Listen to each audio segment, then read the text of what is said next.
Ready?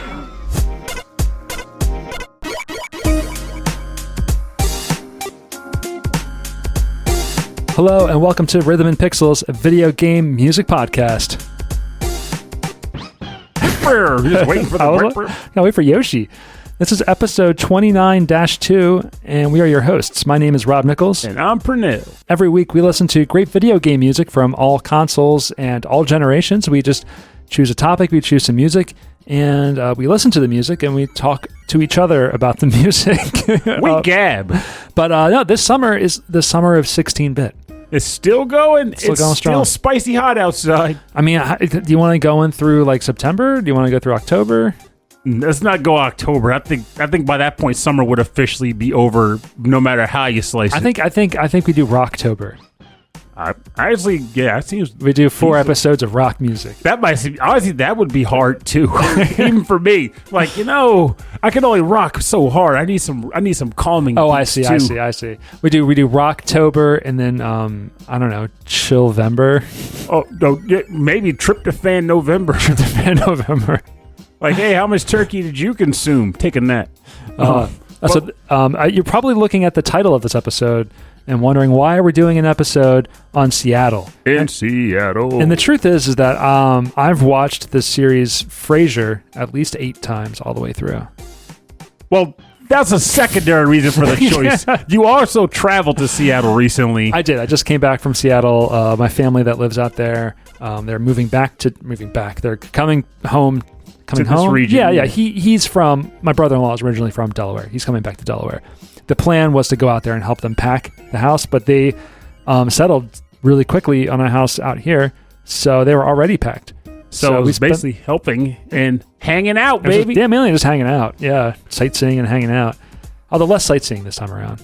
But like as a result of that, like we were like, we need to come up with a topic for this coming episode. And thought it was like, well, just do one on Seattle. It could be kind of fun, and also it gives me this thought of like maybe in the future, when we're not doing 16-bit, because I'll be honest, this was surprisingly challenging. Yeah, a 16-bit only episode about Seattle. But if we weren't doing 16-bit only, I feel like it'd be pretty interesting to choose cities and pick tracks solely based around the city. And in the normal Rhythm and Pixel style, there's no criteria. We just say, here's a city. What do you want to do? So what perspective you come at when you choose this city, tracks related to this city, is yours and yours alone, which will be interesting because I think we already did we came at this in different ways too. I think it's going to help if I've been there. I've been to a bunch of major cities, but like maybe not all of them. Like I want to go to Denver sometime. I haven't been to Portland yet. Portland I want to go to, at least for comic control. I still haven't been to Chicago yet. I want to see Chicago. Chicago's great. Yeah, we'll be doing that soon enough. If anything, the best, I don't want to say the best thing because that seems like disingenuous, but one cool thing I thought about going to Chicago is the fact that I spent most of my life being like, deep dish pizza is stupid. Like, why the heck would anybody want to eat deep dish pizza? That's not a real pizza, right? You ain't going to sell me on deep dish. No, it's not even a sell. It's not even a sell. It's like, I just genuinely was like, I don't get the point of this. Pizza is flat.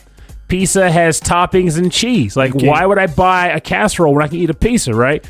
But then, when I went out there and had what people considered to be, like, legit options for deep dish, I didn't change my stance on it being more like a casserole or a lasagna, but I do get why it's freaking delicious. Okay. Like, if I want, like, I don't think of deep dish like pizza in that sense. Like, I think of them as, like, 2 different dishes. Like, that's how it became.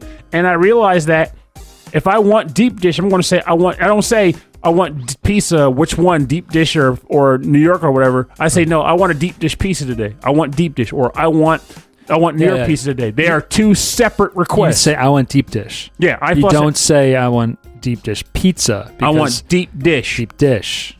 Yes.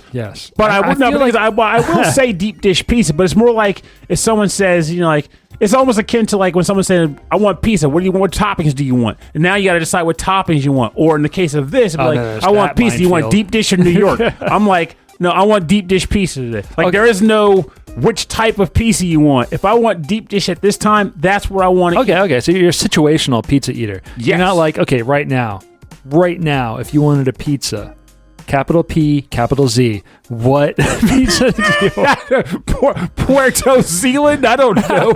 What would you prefer?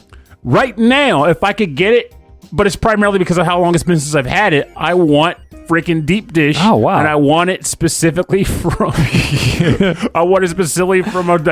specific restaurant. I would say the deep dish is probably focused on all of the parts of the pizza that I'm not super into, where it's like kind of greasy and really cheesy, and like that's not. Oh no, the kind I'm talking about is it's more saucy than cheese. Oh, more saucy. It's like, that's why I said, like, it's like a casserole. Like they chop it like a pizza, they plate it like a pizza, but it's a slice of casserole shaped like a pizza slice. Yeah. But again, it boils down to the taste. How does it taste? So instead of like pasta noodles, you have bread from the crust. The crust shaping it. So basically, like, just a slice. The outer rim is crust. The top isn't even crust. I wonder, literally a cake of sauce and spices. So it's a different kind of dough. So it's probably like a much heavier dough. I wonder if they ever use like.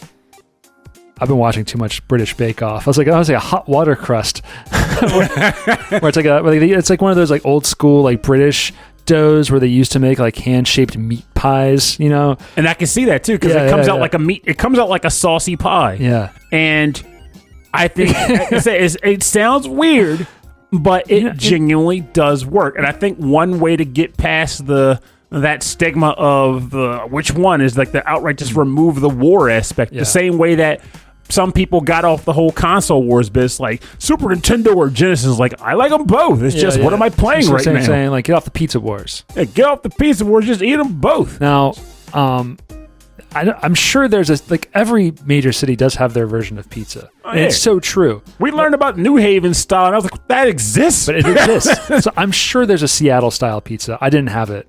Or I didn't look for it anyway. There's probably got some fish in it. Probably. Oh, there must be, without a doubt.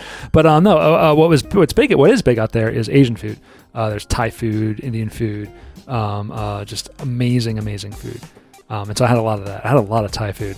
I wasn't planning on it, but your tracks did. involve that. Like, in some way, like, could you incorporate that? No, I told you my tracks are 100% on the nose Seattle. Like, if there was a Seattle video game, I'm playing it today. I'm really curious as to what you picked, because once I got on this train, and I'm starting the set. Once I got on this train, I can't even picture what your picks are going to be. Oh yeah, like I went in. I put some effort in, I'll admit. All right, so I'm going to start I'm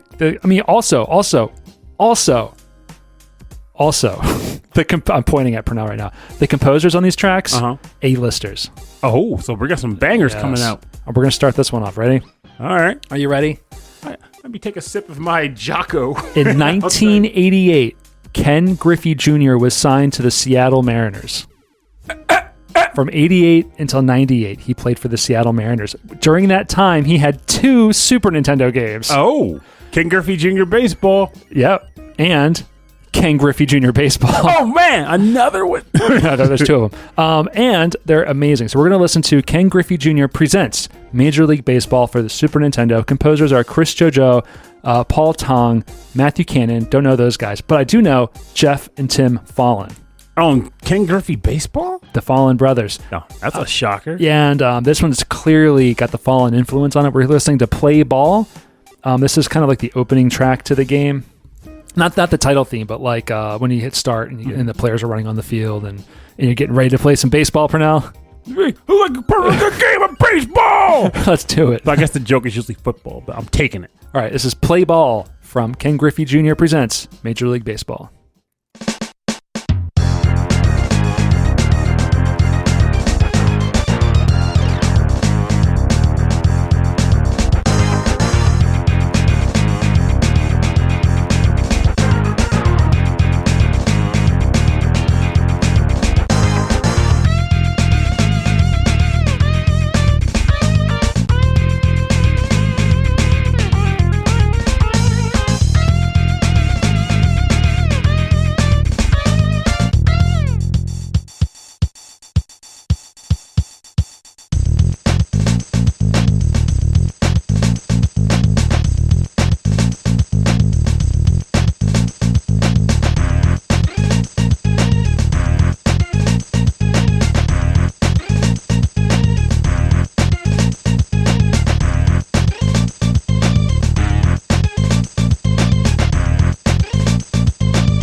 play ball now. As opposed to playing later.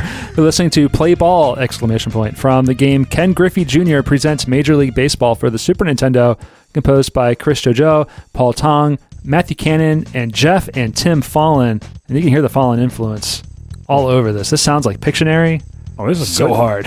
And I like the fact that, like I was saying on the break, how it has this weird snare style where like it starts out and it sounds like it's based off of the track. Like someone's always like, time to play ball. And everyone's running out on the field and they're prepping up. And then you have that style change where it's like, now they're actually playing the ball of which they requested we do. Like when the guitar comes in. Oh, yeah. It's like, oh, now they're in it. The ball's getting pitched. Yeah, right. Ball's getting hit. Yeah, right now, it's like, let's play ball. Everyone's jumping on the field. Everyone's got their bats and they are like, they're grooving and they're dancing. Getting in position. Oh, this is good. We're getting in position, shaking their hips. But then, burn. Oh, it's like, well. Wait a minute. It's time to play baseball. Like it's in. Pitcher's spitting on his glove. He's got the ball. Ball's going out. Bat cracks it. Out the stand. Just throwing the ball at people. Like, wham! Knocks out the pitch. Knocks out the catcher. Knocks out the batter.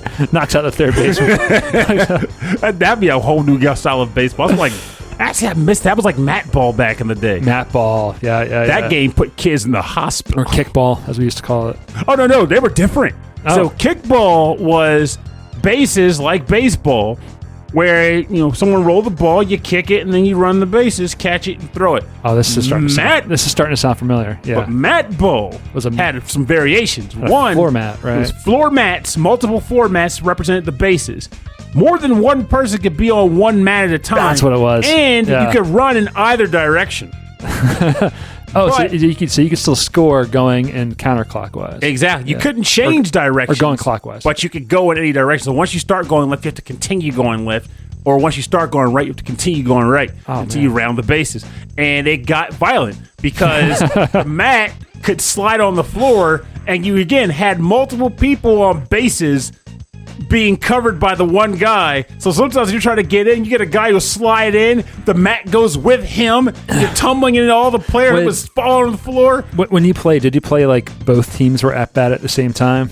Oh, no, not at the same time for both teams on the bat. It was still one team then the other. Okay. But it was just the fact that the calamity of it all. Like, you could be a scenario where like no one outright scores because it's never been safe, but you'll have like 3 people on second base, and now everyone's heading this one spot, so they have to get a really good kick so that you can feel safe enough to just branch out.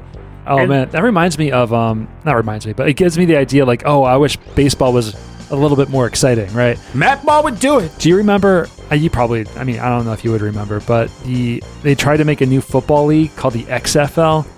Extreme Football League? Extreme Football League, like in the late 90s or something. The name rings a bell, but I might be confused with Extreme Wrestling. So what they did, probably similar, because the producer and the person who came up with the idea was Vince McMahon from WWE, yeah. And it was him and a bunch of other like football players from like other leagues and stuff. And they've made it so it was super, super fast. So like points were lower scoring, so they had to score more. Did they shorten the length of the field? They shortened they did shorten the length of the field, and there was something else where like instead of like a coin toss or this or that, it was like a scrum in rugby where they would throw the ball in the air and they had to go for it. Ooh, that's exciting, right? But the league didn't last because there were so many injuries. That sounds about right. More contact, more aggression. But hey, Ken Griffey Jr. played for the Seattle Mariners for 10 years, and he was playing until 2007 or 2008. Like he was one of the oldest like professional like players for a long time. This came out in 94, I think it was. He was in the All-Star game and did like a home run derby at the Baltimore Stadium. Oh, cool. He's the only person in history to hit a home run that hit the warehouse outside of the field. Really? I read about that. And I do know what that warehouse that you're talking about, too. Which is pretty cool. So, like no one's ever done it before except for Ken Griffey Jr. He's rolling with that, too. He's like, that's right. I put that dit right there. That's the extent of my Ken Griffey Jr. knowledge. Hey, that's a lot more than mine. I know he's a junior, and I've never heard of senior. Senior played for the White Sox. Huh. So I didn't realize that his dad also played baseball. Not the White Sox. The what's that other New York team? The Spotted Sox. Like Mets. The Striped Sox. Mets? No, the Striped Sox. Striped Sox. That's Red Sox, right? Stripe socks. Stripey socks. This the Red Sox, the White Sox, or Stripey Sox? No, White Sox are Chicago, right? You're asking the wrong guy. Wow. I know there's a Red Sox, a White Sox, and a Stripe Sox. Someone who likes sports listening to our show is like just yelling at their I don't know. As it should be. As it should be. As it should. Okay, so I'm really excited, Purnell. What's going on? Well, What's going on over in Purnell Town? Well, my first was going to be really easy and straightforward because it's on the nose for me. Super Frazier? No, which for the record, Rob mentioned Super Frazier for the Super Nintendo, and I seriously thought that was a real game. And I went looking for it. So, well played there. Super Frazier 2, Eddie's Adventure. I mean, let's be real, though. There were SNES games coming out for like TV shows that had no... Home Improvement had a video game. Super Frazier 3, Roz on the Run. That could exist. Because Frazier would they just make him stomp something, and he would, I don't know, he'd probably have like a thing where he like gives like a speech and like calms all the enemies down so they'll stop attacking him on one screen. See, that's a great idea. And you can have like cut scenes where you had to like choose the right thing to say. Yeah. Yeah, I'm listening. Yeah, they could totally do it because, again, they gave George Jetson and Tim Allen and hell, there was probably a Full House video game I need to look up. But like they gave so many characters who otherwise have no business being in a video game, they gave them video games that were action based. Yeah. So there you go. So well played because it could exist. So what is this then? So my first game is the first time I think on this summer of 16-bit where, and I put that clause in way back at the beginning for this very reason. It's a 16-bit game that came out well beyond the 16-bit era. So this is foul ball. Ain't no foul ball. This is within the realm. This is within the realm of acceptability here. Okay. Penny Arcade's on the Rain-Slick Precipice of Darkness 4. Oh, okay. And the track title is the third pillar of Fortune, i.e., Future Tower. And this existed on Steam and the Xbox 360. And the composer was Hyperduck Soundworks. Ooh, I'm allowing it. See? Yeah, I like Hyperduck Soundworks. Yeah, they had Cross Edge, I think. Or a Crosscode, didn't they? No. They didn't do that? I know they did the Cosmic Star Heroine. Yes. But I could have sworn they did Crosscode too. I don't think so. I'm pretty sure not. I'm going to have to look that up. We'll find that out later. Okay, here we go.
Welcome back. You're listening to the third pillar, Future Tower, from the game Penny Arcade's on the Rain-Slick Precipice of Darkness 4.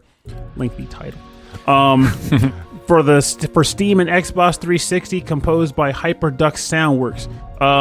So I'll talk about the game in a second because you were like, "What the heck? How does this fit at all?"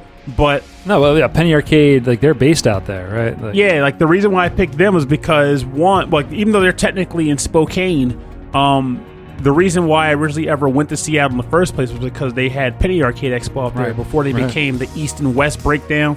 Originally, it was only out there. This was back in like 2008 or so.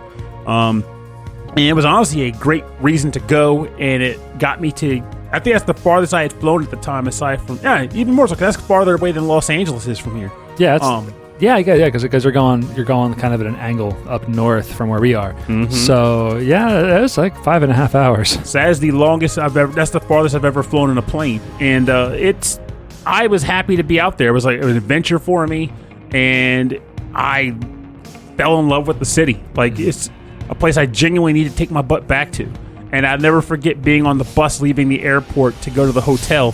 And a person on the bus, him and his wife, and they were like, "Oh yeah, we would never move back out there. We transplanted from out there to Seattle. We love the city. We would never go back ever."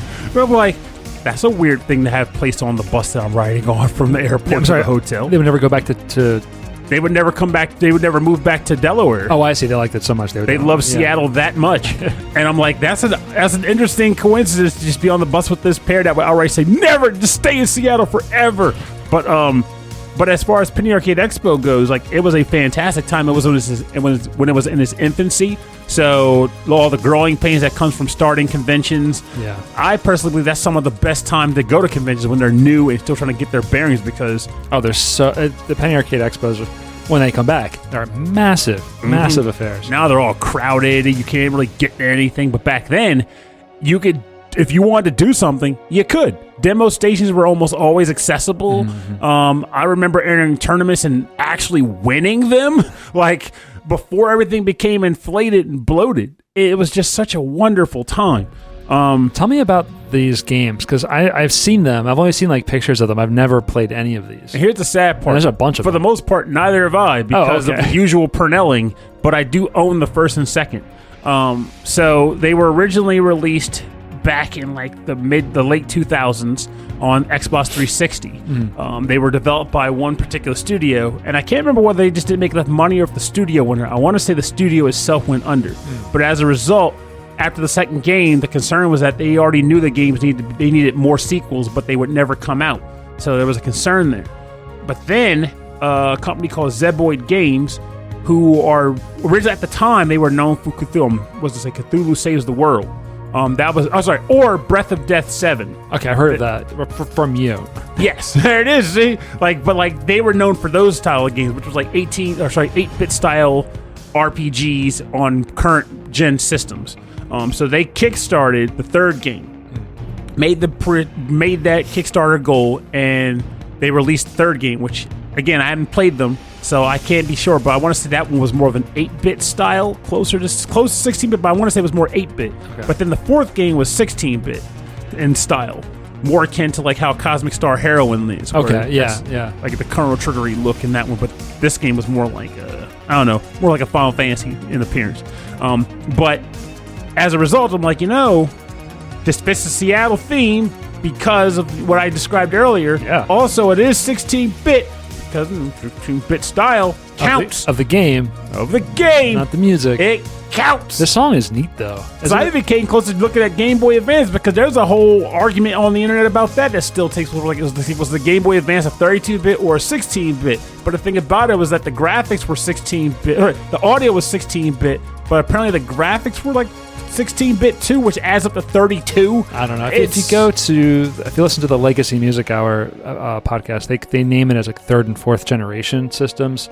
So it's mainly like Sega Master System up to, I think the most current they look at is the 32X. Oh, that makes sense. Yeah, because their whole show is 16-bit and stop. Yeah, and only or 8-bit too. And recently they had a discussion, or Brent Weinbach talked for a long time at the beginning of the episode that like every once in a while they'll do songs from games that were like modern games for like the NES, like new indie titles. Mm-hmm. But like I think they're not going to do that anymore. which I think is kind of lame. And also, I feel like they're also not doing Game Boy Color because Game Boy Color was being developed like during the PlayStation era. The thing is, I feel like, and I'm not as familiar with the hardware, so I could be spitting nonsense, really. No, but the Game Boy Color is inside. It's just a Game Boy. Yeah, like because I think about like the time it was developed shouldn't matter so much as. Well, then again, their name, it's in their name, though, in their case, Legacy, which means older, too, not just the style. And they're looking at the generations of the systems, and so like that would fall beyond the generations that they look at. We're a lot more relaxed in what we do anyway. So like... Because in my head, I'm like, even though it was developed in 2020, they designed it with the intent of being representative of like games of that style in that era. So it's like, it can still count. But I wrote to them and I said, you gotta let the Game Boy Color breathe, man. You gotta let him out. Let the Game Boy Color out of its cage. Did they send you a dead crap, I'm tired. Did they send you a decapitated horse head in a box? It was like, never write us again. I'm still waiting on a response. Never give such nonsensical responses to us again. It's fine. They can do what they want. We do what we want. No, I just love the guys. I just like joking. Oh yeah, they're genuinely nice, cool people. You know who also is supposed to be really cool and really nice is Ken Griffey Jr. Oh dear God! Did you find another Ken Griffey Jr. track? So this is from the game Ken Griffey Jr. Winning Run, which is the second baseball game on the Super Nintendo. I am all out of Ken Griffey Jr. facts, but I'm not going to Wikipedia it right now. I just think it's funny. It's like the second game of the episode. This is Ken Griffey Jr.'s other game. Yeah, this is Winning Run. Winning Run. This game is composed by Eveline Novakovic, whose maiden name was Eveline Fisher, and you may know that name from Donkey Kong Country. She worked alongside David Wise. Oh. Yeah, so a lot of like the kind of like electronic ambient stuff she worked on with David Wise to do all that sound. She's did a lot of stuff on the Game Boy Advance as well. Not stuff I really recognize, but a lot of the Donkey Kong Country, Diddy Kong Country, all that stuff. Eveline Novakovic worked on. I don't know why I just had this thought, but I think I have an idea for this month's Patreon. Oh. Vacations. Vacation, gonna go, whoa. No. Vacation, go to Pernell. That's not even the actual rhythm of the actual song. Vacation. Anyway. That's terrible. This track is called Game 1, which is like you, not game number 1, but game like you winning, like you won the game. Oh, game 1, not game 1 out of 5. So after the game and you have won. So this is the track Game 1 from Ken Griffey Jr. Winning Run for the Super Nintendo, composed by Eveline Novakovic. One could say it's the title track.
This is Game 1 from Ken Griffey Jr.'s Winning Run for the Super Nintendo. I just realized there's an apostrophe in there, so it's possessive. Like, it's his winning run. Yeah, it's Ken Griffey Jr.'s winning run. This is his winning run. Junior's run? You're purchasing the video game of his run. Not your run. You don't get to have one. It's only Ken Griffey who gets to winning run. You can't play as any other character. I have no idea. Every team is fielded by Ken Griffey Jr. Left field, Ken Griffey Jr. Center field, Ken Griffey Jr. He's just running around like the field as fast as he can. He was that good. No, he was very good. I know he also was related to Sonic the Hedgehog in some weird fashion. I don't know. The name Blue Blur started in Seattle. There it is. There you go. History lesson, courtesy of Rhythm and Pictures. And then someone said, "Do you mean Sonic the Hedgehog?" And Ken Griffey Jr. was trying to retire, of course. And so he was like, "Yeah, of course, it's Sonic the Hedgehog." Not me. Just give it to him. He can have it. No. Poor King Griffey. He just wants to be known for what he is. So yeah, this is a time when I think video games were just starting to have major celebrities on the covers. Maybe not just starting to, but like on all of the NBA Live or NBA NBA 96 or 98. Like there were celebrities on the cover, but it wasn't called like Michael Jordan's NBA Live, you know. Well, I feel like there's always been. It's just how prevalent they were. Because like there was always on the NES, I think it was John Elway's quarterback. Yeah, it was always John Elway's quarterback. That's right. Yeah. So that existed, but I don't think those types of games were as prevalent as they became in the late '90s. So because Madden was the first big one, I would say, where the actual person's name, not a team name, was the press, and not a football player. Oh, touche. That is true. Yeah, the player was interesting. So here's some other Super Nintendo baseball games with people's names on it. All right, so we got Ken Griffey Jr., obviously, Cal Ripken Jr. Okay. I want to say, here we go, The Big Hurt. That one. Who's The Big Hurt? I don't know. Frank Thomas. I don't know who the heck that is. Wasn't there Tommy Lasorda's baseball? There was a Tommy Lasorda baseball. That's another coach. Yeah. But like, see, there's just so many out there. But like, Bo Jackson was the one that I knew. Yeah, because Bo knows everything. He was a pro star. Yeah, here he is. Tommy Lasorda baseball. That was on the Sega Genesis. I always thought it was weird because like, didn't look like he wasn't. I'm not saying he's an ugly person. Oh, don't you do that. I'm just saying, like, he doesn't have like a lot of these like Ken Griffey Jr. and Frank Thomas, Bo Jackson. Like, they have like this chisel look. This image, you know, like they're all about like it's almost celebrity. And then you got Tommy Lasorda. He's like, hey, I'll play some baseball. Hey, he's in it for the game. He's not vain. There was one that was a catcher, and I always thought that was really fun. In the Rye? Maybe that was on the PlayStation in the Rye. PlayStation Rye. So I don't know. I used to know that because I remember seeing it when we worked at EB and being like, why is he on the cover? Hey, I don't understand sports. I'm sure there was some reason. Maybe he said something that made people laugh and go, he's now known for being the guy who said the funny thing in baseball during the X game in the World Series. And I can't say anything because like here we are talking about a game made entirely for the characters from a webcomic, Penny Arcade. And we're like, and then of course, like people, you know, who are been playing baseball for like their entire lives are going to have their own video game. Oh yeah. Like it just goes. I mean, star power can come from any number of things. Yeah, it's just what catches on. Absolutely. But this track sounds very, very different, right? It's got more of like a techno edge to it. It doesn't sound baseball-y. And the thing is, it got me thinking about it because for years, like, you know, when you're younger, you don't care as much about developers. I mean, obviously there was like the big boys like Konami and Capcom because they kind of splashed their name on the products, so they just resonated with you. Like Mega Man is clearly Capcom, right? But for the most part, a lot of games, all you knew was licensed for Nintendo, so you just thought it was a Nintendo game. So I never knew who developed these Ken Griffey Jr. baseball games, and apparently, unbeknownst to me, they were developed by two different studios. So the first one, which with Geoff and Tim Follin, was Acclaim, which is interesting to me. That was developed by Acclaim. Yeah. Huh. And then I want to say Tim Follin.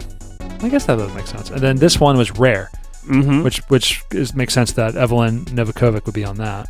But it just shocked me that two different studios produced these Ken Griffey Jr. games, which means that the license changed hands and still went with this character. Like, usually, I'd have trouble picturing that they would go with the same baseball player despite being two different studios, as opposed to being like, okay, well, we're just going to call it, you know, Super Baseball or, you know, just another star. I think it's not. I think it's Ken Griffey Jr.'s manager is just a powerhouse and got him 2 games.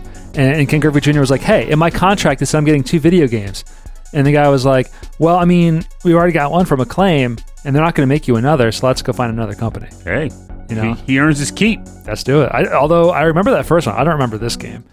I've never played either, so I couldn't tell you. But I do remember the first game from like Nintendo Powers, and like I had a friend who owned it too. This one, not so much. Maybe it was later in the cycle. I think this was 90. I'll look it up later, but I want to say this came out like 98. Yeah, that's late in the Super Nintendo, right? Which by then I was probably playing PlayStation and Saturn. So, all right. So what's your next game? Your next Purnell plays the best games in Seattle. Well, not that far, but this was one I actually didn't even know existed. Actually, no, I did know it existed, but it was loosely. I confirmed it for this episode, though. Okay. So this track is actually Ninja Gaiden. What? But, again, this is me being that guy who cheats sometimes. Okay, that's fine. This is the TurboGrafx 16 Ninja Gaiden game. It's more based on the arcade, isn't it? Actually, that's hard to say. Like, visually, it looks more like it's touching base on the Nintendo version, but like just what's quote unquote improved graphics. But that could go either way. You're cheating because this is actually Turbo CD. Maybe. But no, I'm just saying cheating because some people, there's always that distinction like it's TG16, 16-bit or 8-bit. But every episode, I always have to get a TG16 in there, so I was struggling. I love it. But then I was able to figure out a game, and this counts for what I'll bring up. So this game. Since it's a Japanese version of it, we're going to give it the Japanese name. This is from the game Ninja Ryukenden, and it is stage 4-2, composed by Keiji Yamagishi, because for the life of me, this is all I could find. I don't know if someone else did those versions or not, but I couldn't find it. All right. So he did it.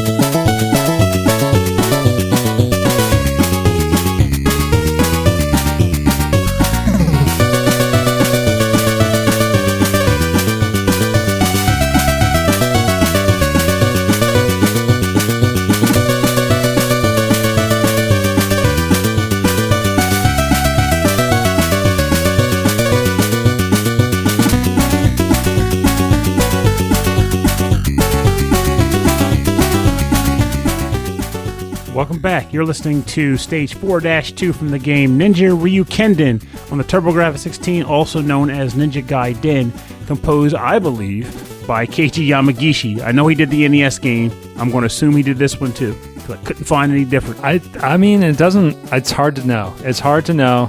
TurboGrafx 16. I'm going to guess not. It's like time to look up a little bit later. Maybe I can come across something I didn't see before. Yeah, well, maybe just hold on.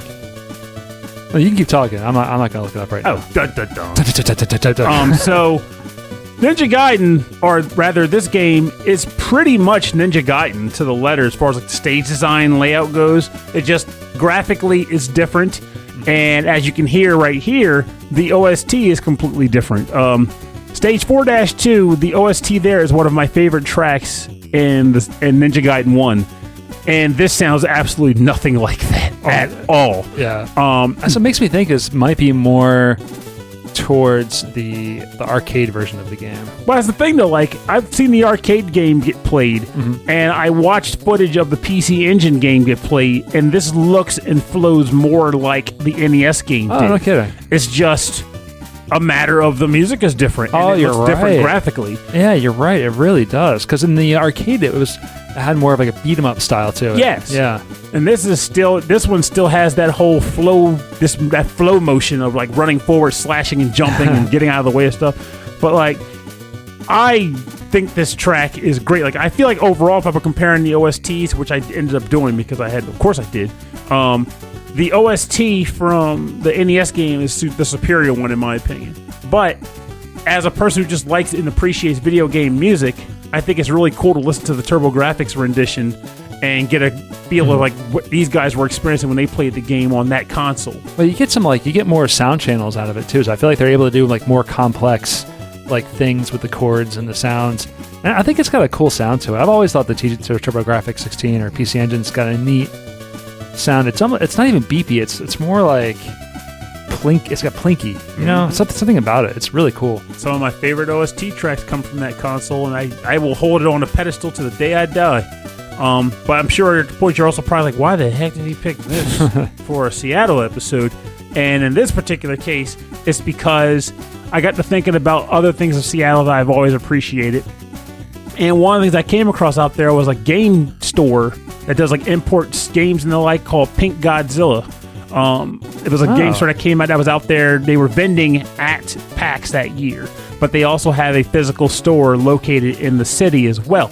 Now, they still import games and stuff, but the thing that I most remember buying from them is, and I still own it. I actually brought it with me here because I wanted to look at it while I talk about it. It was a card game that they were selling called Pink Godzilla's Dev Kit. And it's like it's super cute. Yeah, it's like an adorable little pink Godzilla critter.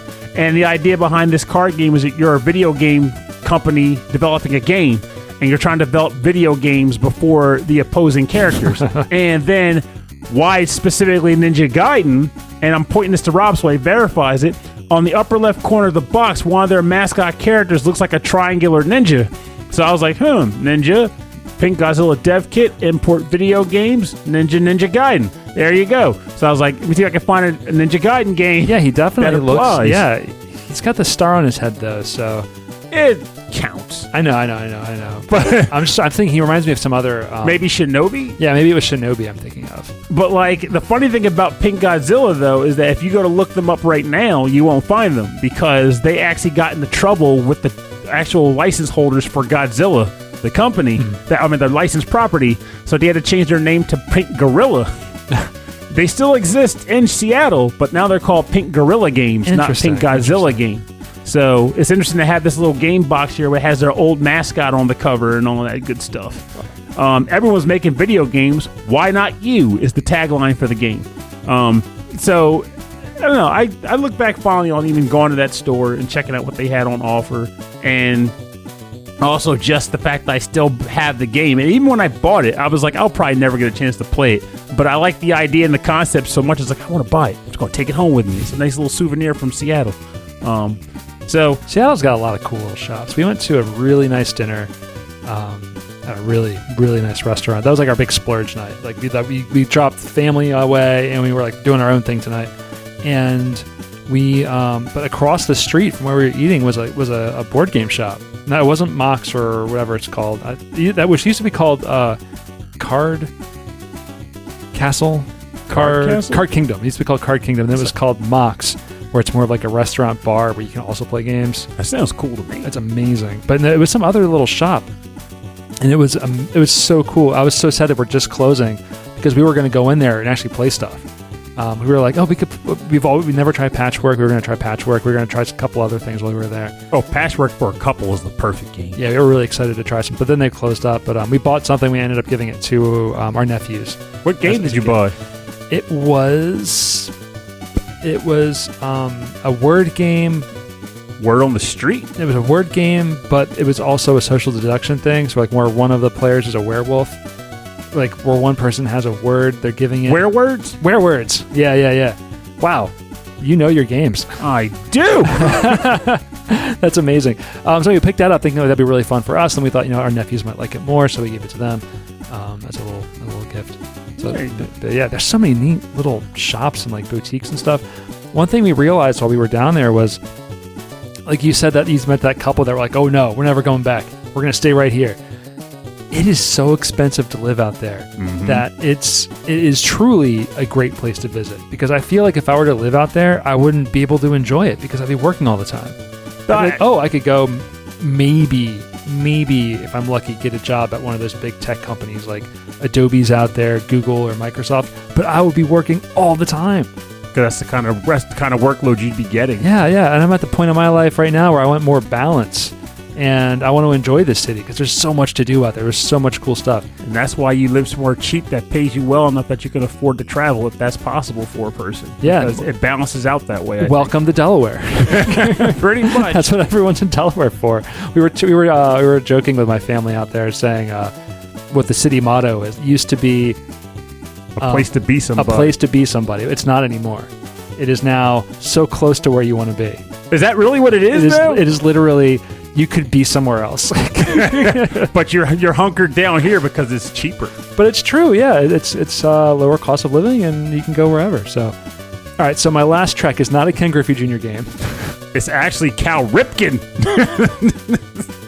It's Cal Ripken Jr. No, it's I'm going NBA because I'm sticking with the Seattle sports. Okay, this is NBA Hangtime, right? Okay. Which is a kind of a sequel to NBA Jam. So this came out on the Super Nintendo, the PC, and then I think the Sega Saturn later on.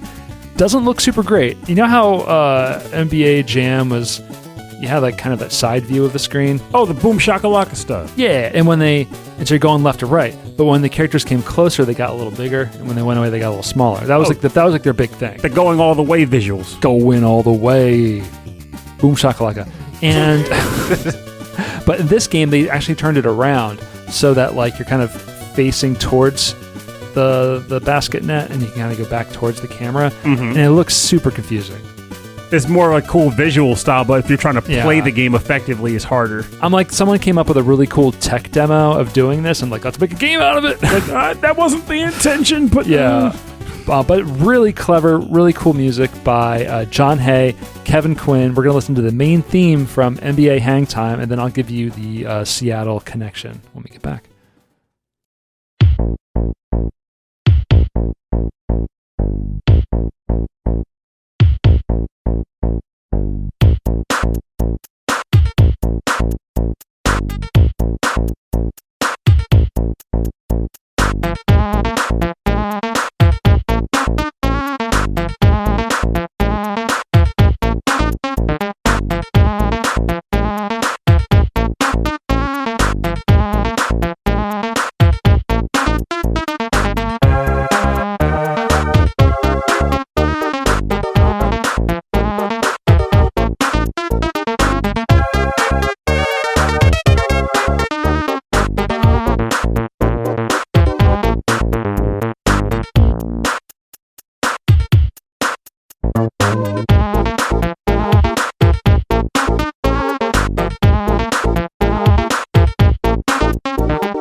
Oh yeah. Play ball. No. just get back to that. Doesn't like the idea of playing baseball. Don't answer that. God, it's so simple, but it makes me move my body every time I hear this. It's so good. What's a jam? This is the main theme from NBA Hangtime, composed by John Hay and Kevin Quinn for the Super Nintendo. And yeah, it's that funky lead. It's got this little vibrato just on the end, right there. It's like a little stank, a little extra stanky. Yeah. Some stank face. Yeah, that's the stank face keyboard. But I do like this track. I actually was doing a little bit of the shoulder bump. Okay, so this features the Seattle Supersonics players, Sean Kemp and John Payton, who were stars in their day. Okay. And this game came out in 1996, which was the year that they made the finals and played the Chicago Bulls. That was a slick pull. There you go. It's like I didn't just go with King Griffey Purnell to make it easy. I put some work. I think my brother might be proud of me. He's out there actually listening to this episode, and he's got a little bit of the sniffles going on. It's like, I'm so proud of him. So what else did we do while we were out there? We did some really quintessential Seattle stuff. We went out on a boat, almost for an entire day. We went out on the Puget Sound. Oh, okay, that's where you were out on the boat picture. Yeah. So my brother-in-law is a big. He got really into sailing. He wanted to learn how to an actual sail without motors. Okay. And when we were there last time, we went out for a day and we didn't have a whole lot of wind, so we ended up on a motor. So do you end up renting boats, or do you end up grabbing one at some point? Yeah, you rent them. Yeah. Yeah. Okay. I'm not sure if you ever bought one. I don't think you ever did. Because I know some people, they really get into it. They'll buy the boat, but then they also have to they have to pay for a place to dock it. And that's excessive. yeah. And then you gotta like rent it and all like the docking. So I know we rented it. And we all got together. It was 8 of us, and I helped with like the ropes and stuff. It was fun. We did that it was like 4 hours or 3 hours up across the sound to this island, which was actually an Indian reservation, and we had lunch and we came back. It's crazy though, because the sound, from what we learned on one of those like tours that we did that you can do, the sound, they chose Seattle to settle because that waterway has one of the naturally deepest like floor beds of any like connecting waterway in the country. So it's an interesting choice. So that's why a lot of cruise ships come out of Seattle and go towards Alaska. So it was for the purpose of like the large boats being able to pass through. Exactly. Yeah. So when you're going across the sound, like it's all fun. That's all like we're all chilling out there. We got music playing and we're like moving the sails around. Like, and then all of a sudden, like you look at the GPS and you're like, okay, this is the shipping lane. We need to get across. There's loud horn. Because like the ships are so huge. We're going like 4 miles an hour. Like, and if one of those best. passed you, the wake would just topple you. Yeah, those things are going like 50, and like they're just flying, and they're nonstop, because like as you're driving through the town, you see shipping containers everywhere. It's just a big shipping town. Like it's a big maritime industry town. It's always has been, and I guess it still will be. But and it really throws me off too, because like being from the east side of the United States, it sometimes messes with me because my brain thinks, okay, the Atlantic Ocean, all ocean action goes on over here. Right, no. Meanwhile, there's an entire other ocean over there. Yeah. Of course, there's more than 2 oceans, but I digress. Well, I mean, but there's a whole other Pacific. Yeah. They're on the Pacific, so they're so much closer to Asia. So like they're getting like all the goods from China and all that stuff. So if anything, that ocean is getting more ocean, like actual transport traffic than the Atlantic is. Yeah, maybe. I'm trying to start my own. I'm almost positive it is. I'm trying to start my own like shipping line out here on the East Coast, though. What would you ship? Like tea? It's stuff. Go to England, get some tea. Ship it over container. It's Rob's tea line. T-Force. See, that would be perfect. T-Force. That would be a tea line or tea brand that I would purchase from, hands down. But yeah, so as long as it tasted good. That was a lot of fun. It was. I was so wiped out because like we're not really moving. You're not really walking, but you're out in the sun for so long that it drains you. I was drained. Yeah, it was cool. It was really neat. It wants to drain you like it should. This is so funky. But this is this was a good pick though. I'm telling you, all these sports games have good music in the 90s. Yeah, like when they still had music. But it's like, because now all they are is like the menus have licensed tracks from various record labels, and then the game itself is just silent. Well, I gotta tell you, the last game I played, that was Ken Griffey Jr.'s Winning Run. There was only like 3 tracks or 4 tracks of music in it. And then there were these really, really long tracks of just ambient crowd noise, which is really sad. I'm that guy. People get on me. I'm like, I can't enjoy playing sports games without music. Like that's why for a while I was excited about trying out Mario Strikers when that first got announced. Oh yeah, because I assumed Nintendo would have music slapped in there, but the actual matches are silent. You only get slight bits of music when like a player gets a super shot off, because in the celebrations like the guy's like and he's like, yeah. Well, they got some other sports ones like tennis, right? Tennis is a big one. Mario Tennis, but that has music. That has Motoi Sakuraba Jam. Yeah. What about Mario Golf too? They're both Camelot. Yeah, on the 64. There's a new one on the Switch, right? Yeah. Super Rush or Speed Rush, which I have and have never started. It's Purnell, baby. But like I've hit that point with games too. It's driving me insane. I think if it had like a apocalyptic RPG element to it, you might be more interested. Even still, where after hitting the balls, you kind of collect them as like little monsters and they fight for you. Actually, I would play the crap out of it. But like it's just time these days with me. I have more games than time. And it drives me nuts because I like reviewing games because I like talking about new stuff with people. But I also hate that there's just more games than time that exists right now. And I can't front because, I get the games I get to play are for free, but I still go out and buy games too. I didn't get a review code of Mario Golf. I wanted to own Mario Golf. One day, I'm going to play Mario Golf. Well, maybe one day we can play it together. That'd be fun. because you got the two little things on the Switch. And I have tons of controllers. I have actual pro controllers. Oh. I just never use anything. I actually have 3 Joy-Con sets and 2 pro controllers. When did you go pro? Oh, crap. And it's a sports track, so it fits. But no, I have actually, if you combine them all, I actually have 5 controllers. And I've only ever used 1. You just like you have them out just for fun. You're like, today I'll use this one. I just have this mindset of always telling myself I have like this social community that doesn't exist, where it's like I'm just gonna have like this multiplayer Smash Brothers hangout, but that will never happen. I think, but I have the controllers just in case. I think you can do it. I think if you clear out your living room completely, who would actually do it?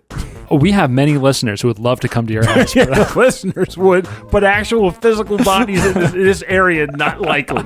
But I still, and I've been like this for previous games, since like even back at the Dreamcast and N64. I had 4 controllers for the N64, but I'd never get to use them. And Dreamcast, 4 controllers. Yeah, the N64 and the Dreamcast came built in with 4 inputs for their controllers, which is it was amazing. Perfect. It was a game changer. Yeah, it changed everything. And then they stopped doing it.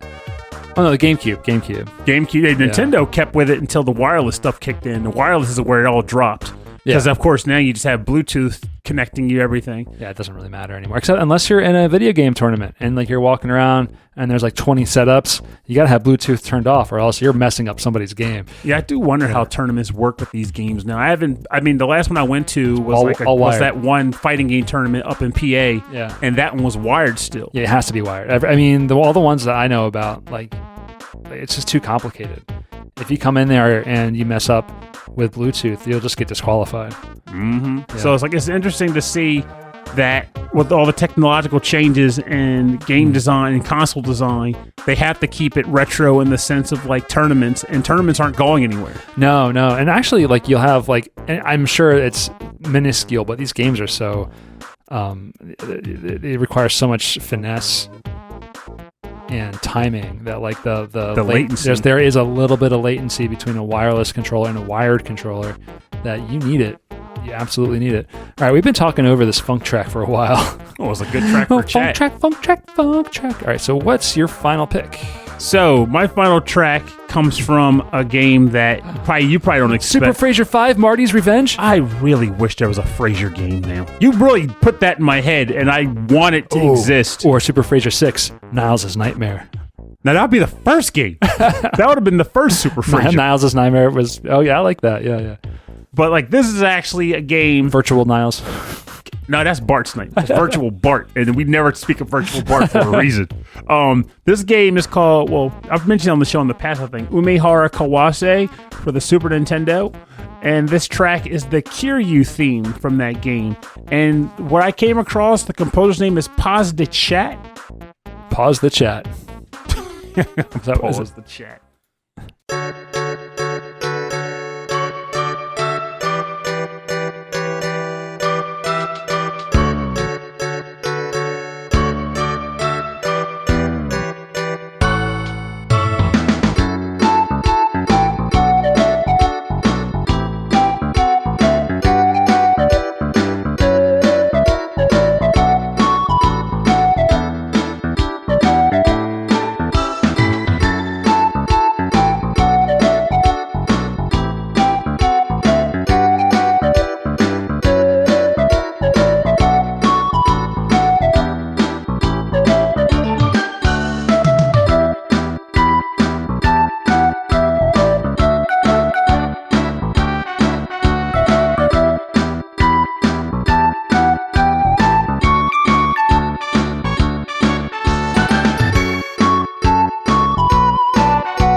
welcome back. You're listening to the Keiryu theme from the game Umihara Kawase on the Super Nintendo, composed actually by Masahiro Nakano, Atsuhiro Motoyama, and Shinji Tachikawa. So apparently I came across reference on SNESmusic.org that mentioned Paz de Chat was the composer for this game, but I'm not so sure that's the case anymore. So I'm going to go with what I see here. I'm taking these names, and if I'm wrong, hubba dubba dubba, whatever.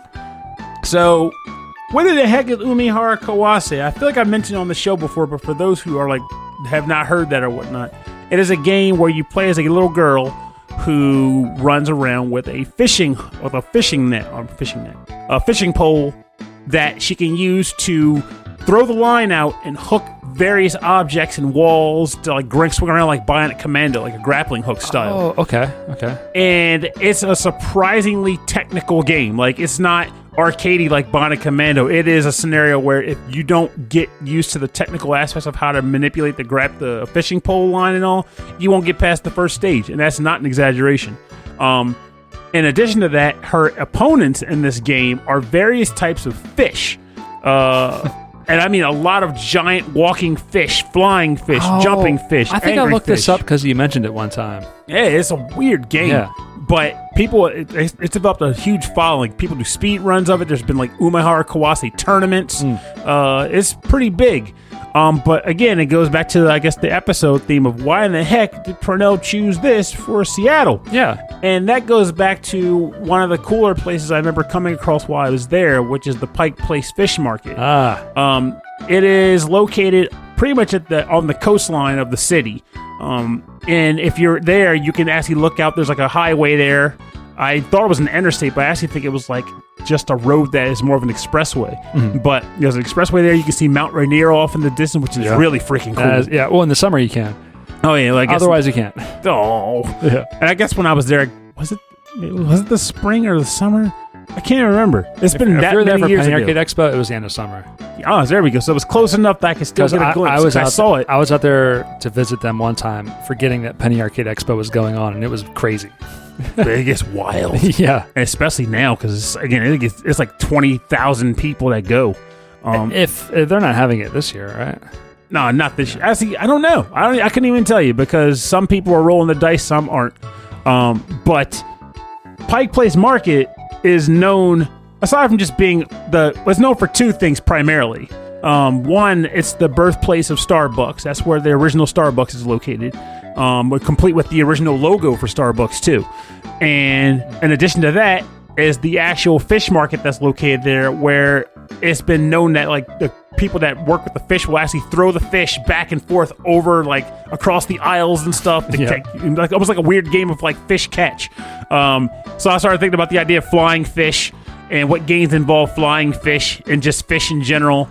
And there are opponents in Umihara Kawase that pretty much eject flying fish at you. I like that, eject fish. Oh yeah, just get out, just throw the fish. That's just a great verb. But I love that city so much. I like the atmosphere, the vibe, and all. And also think about Pike Places. That was where I tried Turkish Delight. That stuff is disgusting, and it made me question the Lion, the Witch, and the Wardrobe so much. I had to learn why it was relevant to that franchise or that story, given how disgusting that candy is. And I did realize it's because back then sugar wasn't a very accessible thing, which means if you had anything that had sugar in it, it took place over the First World War or the Second World War? First World War, I believe. Right. So a lot of these things were rationed, or they couldn't get a hold of it. So the idea of a child getting access to a Turkish Delight was like a dream because it had some sugar in it. But in the present taste bud era, having a Turkish Delight is not very good. Maybe I'd be different now because I know I have consumed less sugary things than I used to consume, but I still question that. I still think I'd be I still know what copious amounts of sugar tastes like. I had something out there that was very sugary that I think you might like. Oh. It was a mochi deep fried donut. Mochi donut? Yes, it was mochi, the sticky sweet rice, rolled together into a donut, like little balls formed together into almost look like a teething ring. And it was covered in, it was fried like that, and then this was amazing. I was so full from eating Thai food that like I had to save it for the next day. And it was covered like in a raspberry glaze. Oh. And then while it was drying, they dumped Fruity Pebbles all over it. See, how is it that all these cities have these cool things, but our area is like, we're developing a new thing. What is it? Another taco shop or another bar. Like, ooh, that sounds so good. Tacos are great, but I want innovation in some of the places that are opening up, and everybody's just more of the same. We went to a huge Asian grocery one day. Just to do, I forget the name of the place. It was massive. It was like a complex. It was like a grocery store and a bookstore and like a row of food stalls. And that's where I found it. Mm-hmm. We found a bunch of other cool stuff too that we bought for souvenirs. And then across the street we had a place called Daiso, which was a really popular. Not a dice shop. Yeah. There's a DAISO. It was another like little like Asian grocery / convenience store that had like a ton of like unique like Japanese toys and stuff like that. But like, it was literally a convenience shop. It was like, oh, wow, these are neat little like Japanese figures and toys. And right next to it is like, do you need to buy pencils? Do you need to buy like pantyhose? Deal, let's go. It's like all this stuff is just sitting there. I have a real big thing for stores where you can buy odd combinations of things. Weird it's not as uncommon as it used to be. But I remember like when I went to college, that was the first time I came across a Walmart. Oh, yeah. And I was shocked that you could buy alcohol, super bouncy ball, video game, and groceries all in one trip. Yeah. It was very shocking to me, and I made a point to buy odd combinations of things in one trip. Just to be like, look what I found, all at one time. It was amazing to me. All right, I'm going to turn this track down. This track is so cute, by the way. This game is super cute, right? If yes, it is. Yeah. It belies the challenge that it has, I swear. All right, I'm turning the track down, and we're getting into the part of the show that we call the bonus round. Bonus round. It's a relaxing thing to get down with when you want to play jams that aren't original games. You get down with the bonus round. That's good. That's good. Print. Print. You guys heard that? You should record that and make a remix out of that. Stop. The bonus round is where we play covers and remixes and arrangements based on our theme, except for me. Although maybe Pernell. All right, so I had to go off script because I wanted something different, and I couldn't think of anything good. So,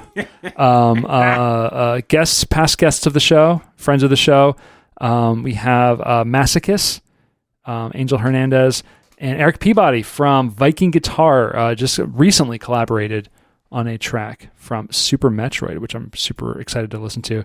This is Lower Nor Fair, the death metal cover, Bowels of Torment, all caps.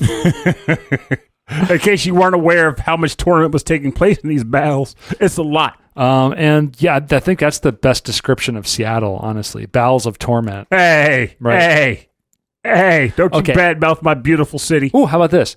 The amount of food that I ate resulted in bowels of torment. The bowels of torment, because I shouldn't have eaten that donut. There it is. Oh my God. Now you're getting somewhere. That's how you're tying your product. I like it. All right, here we go. This is from Super Metroid. We have Viking Guitar versus Masikus. Masikus is on the drums, by the way. He's a drummer. And we have Viking Guitar.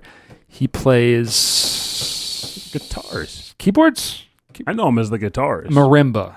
He didn't play no damn marimba. Alto sax.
was the Norfair theme from Super Metroid.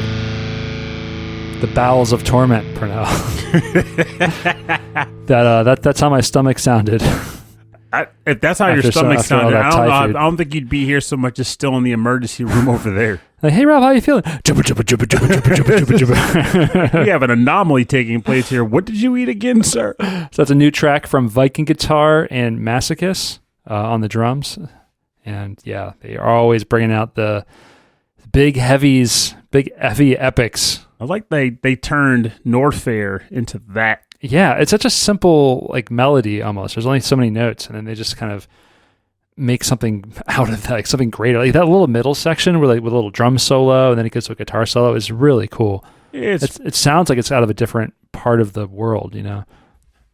The more expert difficulty Super Metroid, I guess. No, it just is like it's all heavy, and then it kind of gets like the guitar gets like lighter or something, and it sounds like the drums are like in a cave, and then it kind of B-sides to Norfair. Oh, that's the B-sides to Norfair. That's right. The B-sides to the Bowels of Torment. You don't want to be around me when that happens. All right, what's your track? I better not get into that. So funny thing about it is that originally I was going to go with a track from the game Skitchin for my set of 3. That would be the trifecta of the consoles. But I got to a point where I needed to come up with what the bonus round track would be. So I was like, well, I don't want to do that because it would be a little bit tougher. That's when I came across the Penny Arcade one. So that doesn't mean I got rid of Skitchin because I definitely am happy about the reason why I chose Skitchin for this. So what? This will be from the game Skitchin. It is a cover. Ooh. It is what a clever idea. I love it. What, Skitchin? Yeah, Skitchin. I didn't even think of Skitchin. Yeah, man. Yeah. So this is a cover for Cheese Grater, which is one of my favorite tracks in the game. The other track I was going to pick before the bonus round aspect was Jerky Curtain. But love the names. I love the names of the songs. And this is a cover. The original track was composed by Geoff Van Dyke, but this is a cover done by RealKCT.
Welcome back. You are listening to the cover for the song Cheese Grater from the game Skitchin. Originally released on the Sega Genesis, composed by Geoff Van Dyke, and covered in this instance by RealKCT. I love Skitchin, but also why did I pick Skitchin? I love that this is at the beginning of the game. So good. But why pick it for this? Well, frankly, just aside from the fact that, believe it or not, there actually is a Seattle track in Skitchin, I also primarily picked it because of the fact that Seattle, or more notably the state of Washington, is pretty much the birthplace of the grunge genre of music, of which I would say Skitching would fit in quite nicely. If I am wrong, well, then strike me down, but don't actually do it. Skitchin was all about like the grunge rock music on the Sega Genesis and like the flannels and all that stuff, the extreme sports of it, Yes. Very, very 90s. I couldn't believe like I didn't think about Skitchin, it was such a great idea for the show. Skitchin! For the Seattle topic. And like the two bands that came to mind for me was like basically like Nirvana and Screaming Trees are like the two bigger ones from that era that click with me. But it's funny also just how many bands are also grunge that also come from that area that many people who listen to them don't even realize they're grunge. They're just like, oh, this is a great track. What is it? But yeah, I definitely feel like it fits the mold to the letter. And this is a fantastic cover of, again, my favorite track in Skitchin. So there it is. Yeah. But this also is why I kind of want to do more. Well, we can talk about that on the closing. Yeah. We're going to do more. We'll do more of these types of episodes, I think, in the future. So yeah, for more information on the bonus round, go to rhythmandpixels.com. We'll have links to the artists' Bandcamps and SoundClouds and bios, everywhere where you can go find the music and buy the music or stream the music and support these amazing artists.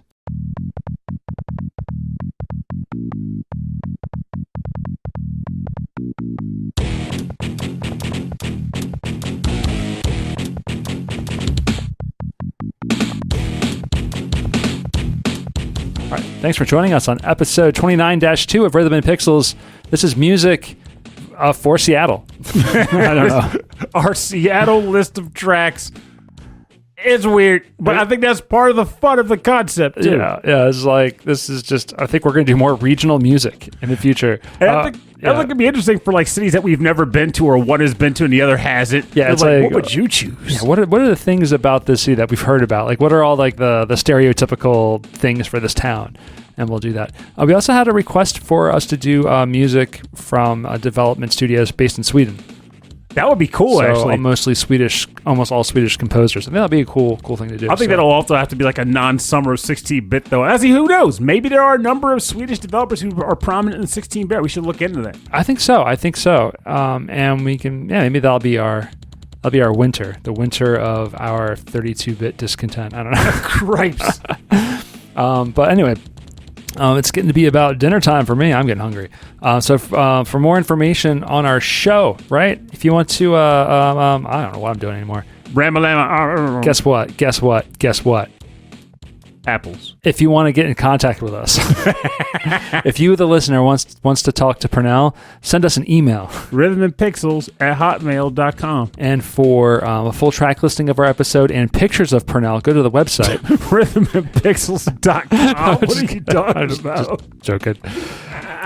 There you can get access to the full track listings from this episode, access to all of our old episodes, because on our podcast feed on like Spotify and on Apple Music, it only goes to 150. Really? Yeah, and we have 280 episodes. So, did you see that ever happening when you was like, let's do a show? I wasn't really planning that far ahead, but here we are. Hey, I'm not complaining. It's fun. So yeah, if you want to get all of our episodes, is the best way to do that is go to the website. I don't think they're really hosted anywhere else, so check that out. And then if you want to check us out on Facebook or Instagram and Twitter, it's Rhythm and Pixels, all one word. You can check us out there. All of our artwork for all the episodes are on Instagram, and I think it's a fun place to just kind of click through and see all like the silly pictures of us. I still need to try to mess with Instagram. I need to wrap my head around it and utilize it. You need to like just take pictures of like everything and then just do it. That's what people do. I think that's what people do on Instagram. There's a bird Instagram. We post once a week. That's all we do. Hey, it works. So if you like that kind of thing, check out our Instagram. YouTube.com/rhythmandpixels. We have a 24/7 8-bit and 16-bit classics and deep cut radio station. It was off for the week. I have a new computer set up, and for some reason it crashed on me. So it was out while I was in Seattle because I couldn't get to it. It said that there was a memory error, so I think there was a Windows Defender update Dope. Or attack. Who knows? Could be anything. Or both. Could be attack and defense. Yeah, attack and defense, and that killed the memory. I don't know, but I'm going to figure that out. But either way, it's up there now. It's rocking and rolling. So check that out there. If you like it, subscribe it. All of our episodes are also uploaded to YouTube as well. And if you liked the show and you want to support it, you can go to rhythmandpixels.com/merch, where we have cool t-shirt designs there. I still have my Falcom shirt. Yeah. Do that. Well, let me know, because we can talk about this after the show, but I can hook you up. All right, because I want the Falcom. Yeah. So, yeah, you can get a shirt with Falcom on it. You can get a shirt with the Konami Kukuhea Club on it. You can get a shirt with the SST band on it. I think Kung Fu Carlito actually got the Kukuhea Club Yeah, shirt, he did. Yeah, it looked good on him, too. Yeah, and I think that a listener, Cameron, got the SST band shirt, which took me a long time to do. We could have a composer war pretty soon. Or if you don't want to get that, you can get a Run VGM shirt. You can get an official Lobster Racing video game T-shirt. I still wear that. I still wear it too. I wore that in Seattle actually, and actually I wear all my shirts everywhere. It's my only wardrobe now. I would wear it to work if I could. And you can also support us by going to Patreon, patreon.com/rhythmandpixels. And there you can get access to a weekly prequel episode of me and Pernell chatting, catching up on the week. This week we talked about like caffeine, fitness, and some other stuff. It was a definite hodgepodge. Sometimes I already can't remember. Yeah. Sometimes we come in and we're like angry about something or like the news usually, and we talk about that. This time was about all sorts of stuff. Just being wacky. Yeah, and so that's always a lot of fun. You also, at any level, you get access to that, and you get access to a monthly live stream, which is a live recorded episode of our show. And at the highest levels, we like to thank everyone at the end of the show. We'll thank our patrons at the highest level. So, Frankly Zappa, thank you very much. Also, he checked out my DDR stream on Sunday? Yeah, no, today's Saturday. And so that was really nice. Mike Myers, Andreas Milberg, Brian Pitt, Cameron Werma, Carlos, Kung Fu Carlito of the Heroes 3 podcast. Also, before we move on, I should probably point out Cameron got his day of retribution because a couple episodes ago, I gave Kung Fu Carlito and I were ribbing him about not finishing La Mulana 2. Oh, did he get through? He knocked it out. Hey. It is off the list. Good on you, Cameron. That's no easy feat. It is not. Except for Pernell, who's done it a few times. His hour count shows too. He put true effort into it. Well, I'm impressed. He knocked it out. Super It's impressed. awesome. That's a cool game. What else we got? We got to thank Chris Weisner, aka Musashi219. Christopher Shenstrom. Is it 219 or 219? I think it's 219. I've never actually heard him verbally state it. That's the thing. I've only ever seen it written, so I don't know. Let us know. Let us know if next year you're a year older and you want to be Musashi 220. That'd be kind of funny. But you can let us know. He is wise, so I'll give him that. Christopher Shenstrom, Davy Cakes, Harold Howard, Wicked Sephiroth, Justin Schneider from XVGM Radio, Michael Bridgewater from the Forever Sound Version podcast, Reinhard Zelkova, Sleepy S'more, Steve Miller, Taco, just tacos, just talking about tacos again, the Autistic Gamer 89, Ed Wilson from the VG Embassy, and Ulf Person. So I want to thank all of you very much. Also worth noting too, Ed Wilson's wife and friend actually sent out some coffee to me on my spearheaded journey to get off of K-Cups. Oh. So I am officially on the no more K-Cup train. Yeah. Oh, it's funny. We're listening to the song Caffeine Dream from Skitchin. There it is. That was their Caffeine Dream. Caffeine, baby. And if you want to give us some caffeine, send it to Pernell. I'm not drinking. Rob's off. I'm off it. All right. So thank you, everybody, for your support of the show. Seeing your names every week really means a lot to me. It means a lot to Pernell. Really keeps us going, keeps everything going. It is genuinely appreciated. Next week, we have a special guest coming on the show. And so look out for that. That'll be a lot of fun. If not next week, then maybe the week after, but I'm pretty sure it'll be next week. And after that, the summer of 16-bit marches forward. That is true. Actually, I'm trying to think. How many more episodes of Summer of 16-bit there are going to be? Because I am terrible with determining when seasons end and start. Let's go until September. Let's go until school starts. That sounds Once good. School's back in session. Summer's pretty much over, unfortunately. Yeah. All right. Thanks for listening to the show. My name is Rob Nichols. And I'm Pernell. We'll see you next week. And remember, well, we're getting older. Society is marching forward.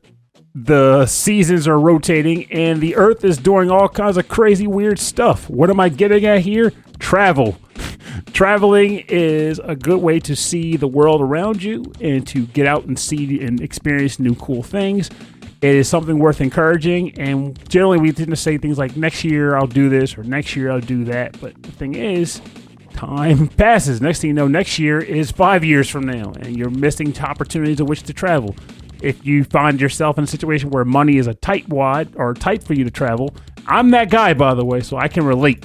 That doesn't mean you can't experience and go see new things. It just means maybe look for some discounts, look for some deals, travel locally, but not too locally, like maybe drive a little bit and then get a motel room just to get out cheaply to see stuff and experience things. It's just genuinely worth it. And also, then you'll be talking during episodes of shows where you talk about weird food you've eaten in other places. It's just great. Get some disco fries, get some deep dish, get some flying fish, all kinds of tasty treats. Flying fish. Real flying fish, cooked in the air. Just fun times, So, good night.